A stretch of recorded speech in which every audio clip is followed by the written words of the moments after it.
Pertama, tentang naiknya status dari penyelidikan menjadi penyidikan itu hal yang biasa.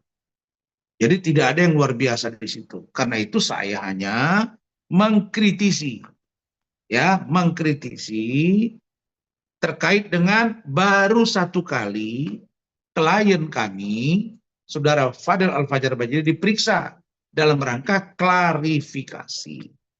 Idealnya, saya ulangi, seperti beberapa waktu yang lalu saya sampaikan, idealnya itu diperiksa secara konkret dengan barang bukti yang kuat. Ketika diperiksa Saudara Fadel, kami tidak menemukan bukti yang kuat pada waktu itu. Hanya KK dengan akta kelahiran. Tidak ada yang spesifikasi terkait dengan apa yang dilaporkan di Kitab Mirzani. Tapi apapun itu ceritanya, maka kami tetap berpikiran positif kepada penyidik.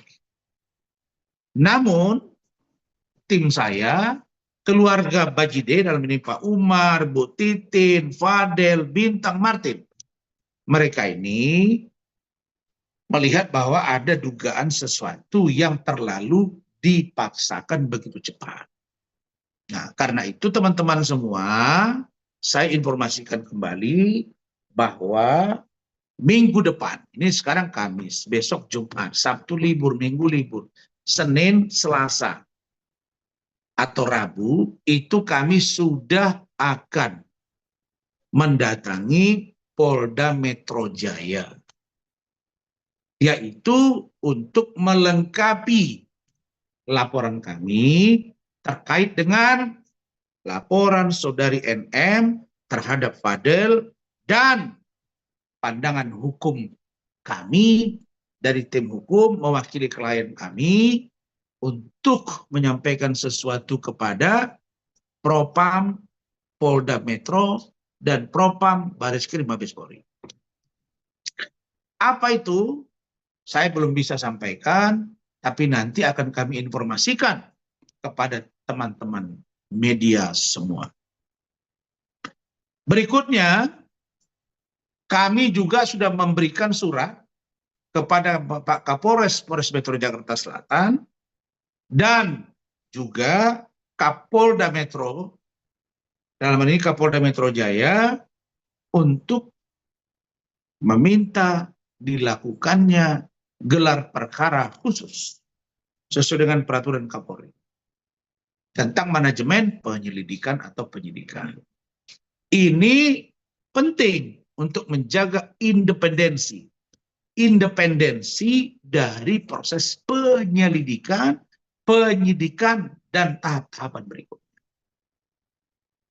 Poin ini penting kami lakukan agar kami mengetahui apa sih yang menjadi dasar, apa sih barang bukti yang dimiliki oleh penyidik, sehingga hari ini naik dari penyelidikan menjadi penyidikan. Itu jawaban pertama. Jawaban yang kedua terkait dengan diperiksanya Saudari NM kemarin dan Saudara Edwin dan saksi-saksi yang lain. Kalau saya tidak salah itu ada 5 orang. Nah, kami memantau, kita wait and see, kita meetingkan di tingkat kita, tim hukum, kita koordinasi dengan klien dan keluarga. Kami melihat ini pemeriksaan ini adalah sebuah proses, sebuah keniscayaan dalam proses penyelidikan dan penyidikan. Jadi tidak ada juga yang istimewa dari situ, paling keterangan tambahan. Ya, terus menyampaikan bahwa 1.000.000% pasti akan pakai baju oranye. Ya, sah-sah saja dia sampaikan itu. Nah, kami sudah katakan bahwa dalam urusan proses naik sidik ini pun kami sudah mengajukan saksi-saksi yang meringankan dari klien kami.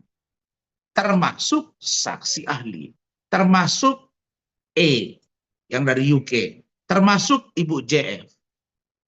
Nah, jadi kalau ada pernyataan dari kuasa hukum NM yang mengatakan bahwa tolong diingat, dari Maret, April, Mei, Juni, Juli, Agustus.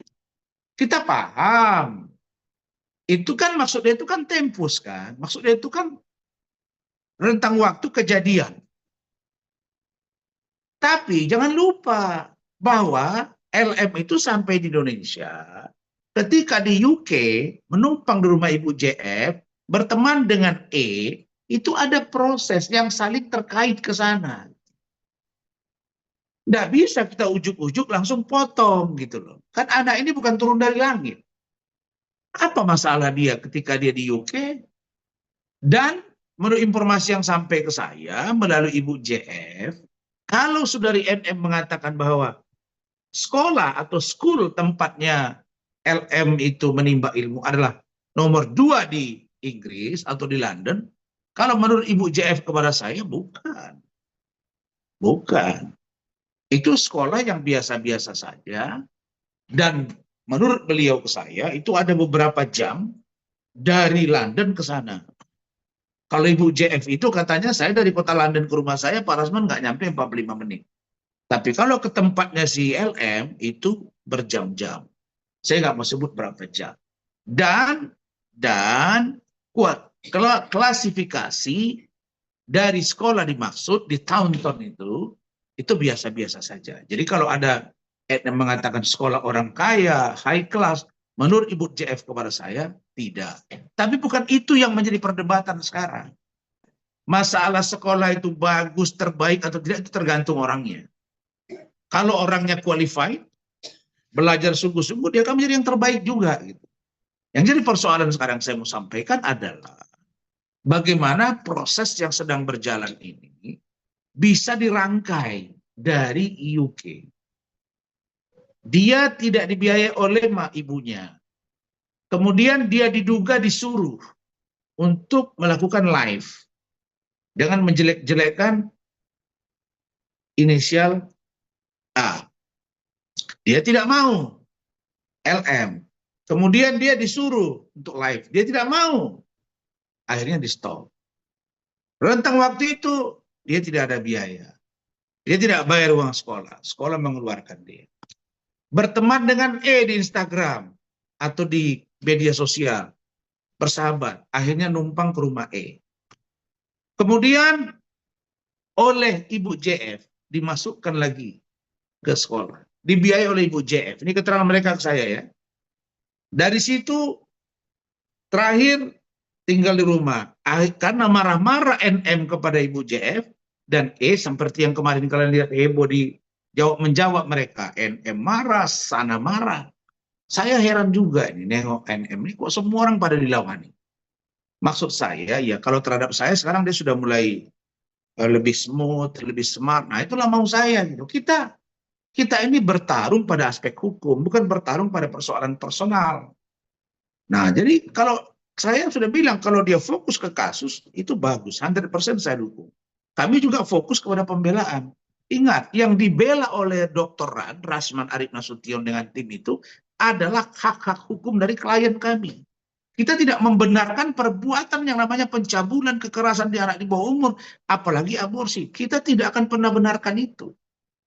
Tapi yang saya katakan dari awal bahwa saudara Fadil Al-Fajar Bajide, kalau Anda berbohong kepada saya dapat bukti konkret, chattingan, foto atau video dan lain sebagainya yang mematahkan kebohongan Anda kepada saya, maka saya akan resign. Tapi sampai hari ini kita belum menemukan rangkaian peristiwa dan jejak-jejak itu. Jadi jangan disuruh saya mundur dong. Saya ini biasa mengundurkan diri.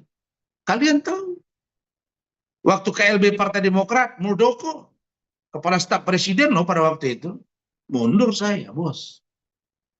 Evi Susanti dengan Gatot Pujo-Nugroho, Gubernur Sumut dengan istri keduanya, istri Siri.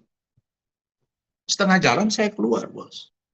Kalau tidak sesuai dengan pikiran saya, tidak sesuai dengan strategi saya, tidak terbuka kepada saya, atau terkesan mengatur-ngatur saya, seorang lebih tahu dari saya, ya sudah. Nah jadi bagi saya mundur dan tidak mundur itu bukan persoalan yang berat. Tapi kalau belum dapat fakta yang konkret, alasan saya, sementara dia saya lihat dugaan kriminalisasi jalan, public opini yang menyerang jalan, ya saya tidak mungkin dong. Saya diamkan, saya juga harus lihat air mata ibunya, air mata bapaknya, air mata Divader, air mata Bintang, air mata Martin. Saya harus melihat itu. Jadi konkret gitu. Tapi saya melihat bahwa NM sudah mulai lebih smart. Menyampaikan tadi ke media kemarin bagus ya. Jadi itu terkait dengan poin kedua. Poin yang ketiga, kemarin siang saya diinfo oleh saudara Martin bahwa mereka sudah menerima SPDP. Surat pemberitahuan dimulai penyidikan. Nah, itu artinya bahwa sudah dimulai pemeriksaan, bukan lagi sebagai bentuk klarifikasi, tapi sudah dari lidik menjadi sidik. Dalam sidik, selalunya penyidik punya dua alat bukti yang sah secara hukum. Tapi apakah yang naik sidik akan jadi tersangka? Jawabnya 50-50. Saya katakan kemarin, buktinya saya. Dua-dua naik sidik, ijazah palsu, penipuan penggelapan, bisa dipatahkan melalui dasar hukum yang kita punya, termasuk diantaranya gelar perkara.